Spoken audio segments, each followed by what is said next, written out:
Bienvenidos nuevamente al módulo de planificación, sesión 4. Hoy abordaremos el tema Elementos de la planificación, primera parte. La planificación requiere sistematizarse para dar continuidad a los aprendizajes y hacer explícita la labor docente mediante una organización detallada de acciones que facilite su intervención y cumpla con el cometido de mejorar la calidad educativa. Para ello, es necesario tener en cuenta los elementos de la planificación.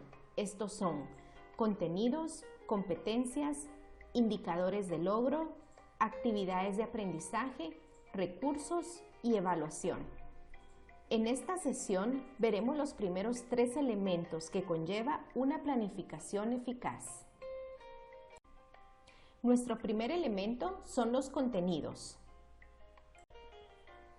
Dentro del marco del nuevo enfoque pedagógico, los contenidos son un conjunto de conocimientos científicos, habilidades, destrezas, actitudes y valores que deben aprender los educandos y que los docentes deben estimular para incorporarlos en la estructura cognitiva del estudiante.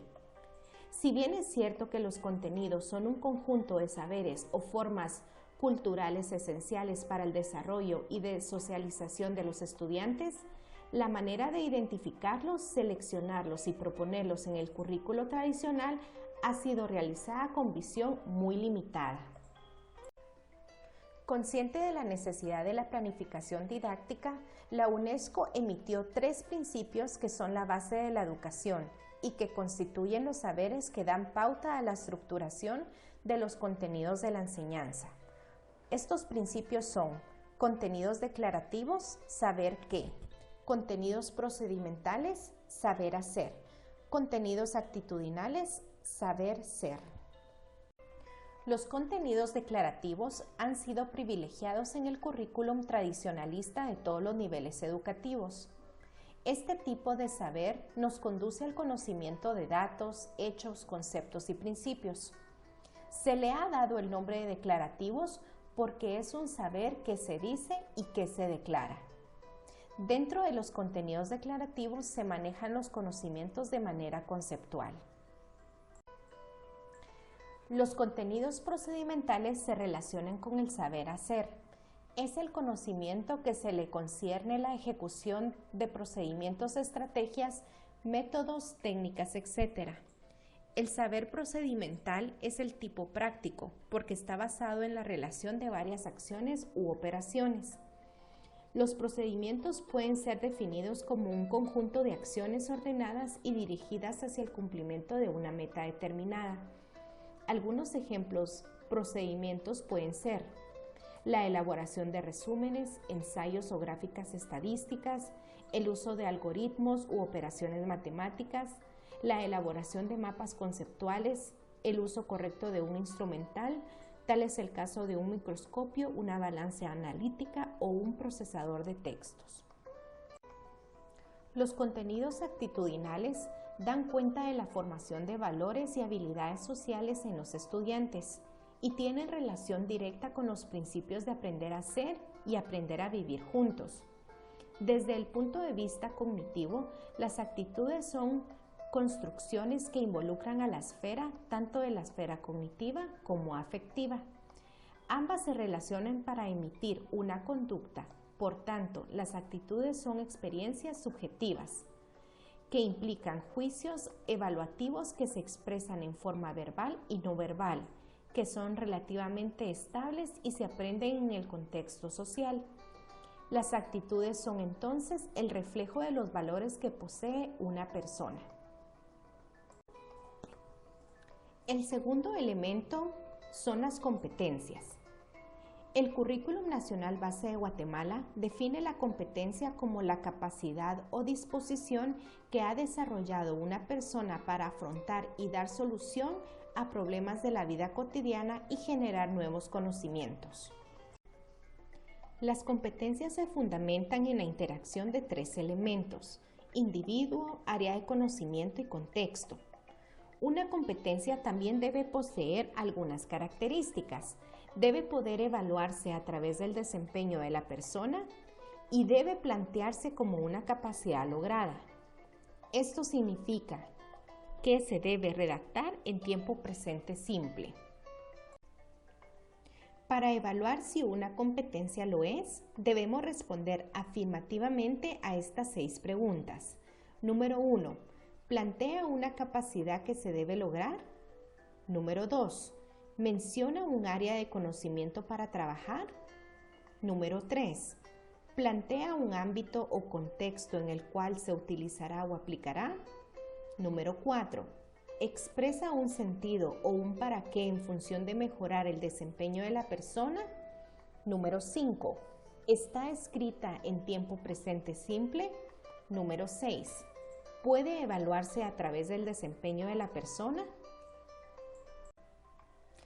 Para redactar una competencia es importante seleccionar el verbo correcto.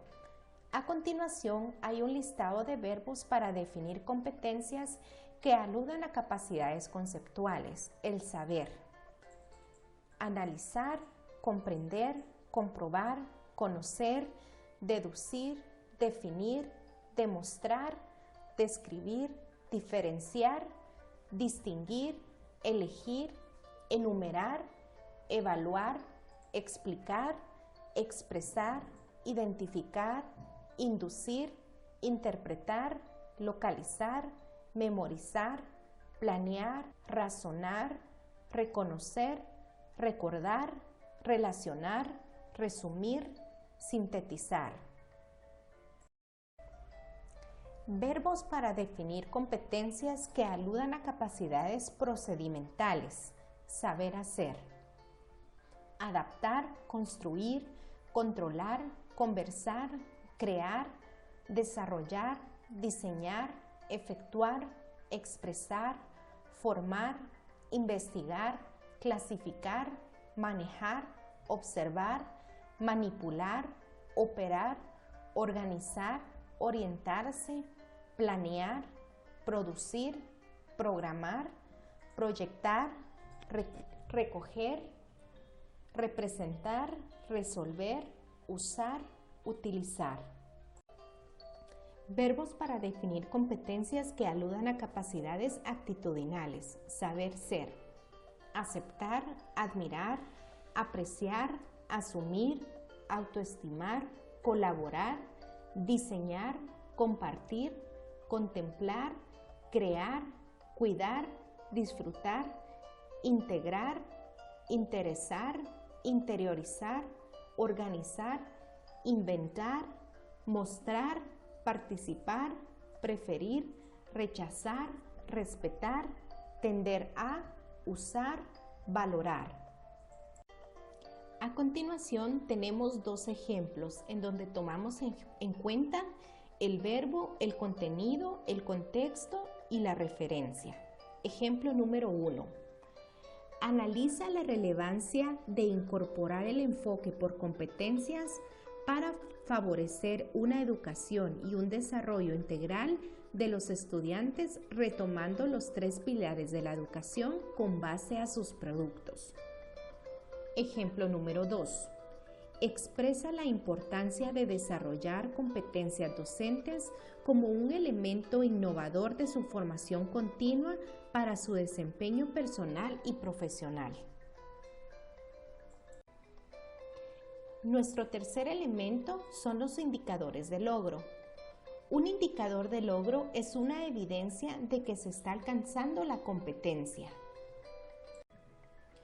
¿Cómo se redacta un indicador de logro? Tomamos en cuenta la acción, el contenido y la condición. En la acción, ¿qué debe hacer el estudiante? El contenido, ¿con qué? Y la condición, ¿cómo? Ejemplo, en la materia de matemática y electromagnetismo, la competencia es: aplica las leyes físicas, técnicas matemáticas, normativas y simbologías de la ingeniería eléctrica en la operación de sistemas eléctricos, electrónicos, de control y comunicaciones. Para poder alcanzar esta competencia, debemos seleccionar un indicador de logros, ya sea declarativo, procedimental y actitudinal. Algunos ejemplos de declarativos serían: ¿conoce las leyes físicas que rigen los circuitos electrónicos y electromagnéticos? ¿Distingue las herramientas y técnicas matemáticas propias de la ingeniería eléctrica? En procedimental, ¿aplica los conocimientos de las ciencias básicas y de la ingeniería eléctrica en la resolución integral de problemas concretos de la ingeniería eléctrica? ¿Modela los principios y leyes físicas que rigen los circuitos?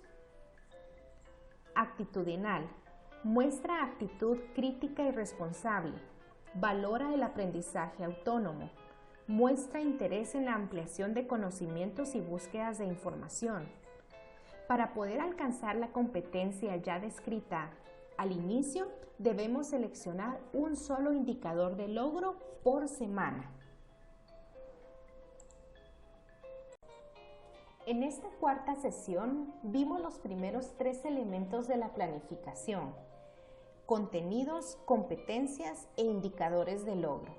En el próximo video veremos los 3 elementos restantes, que son actividades, recursos y evaluación. Hasta la próxima.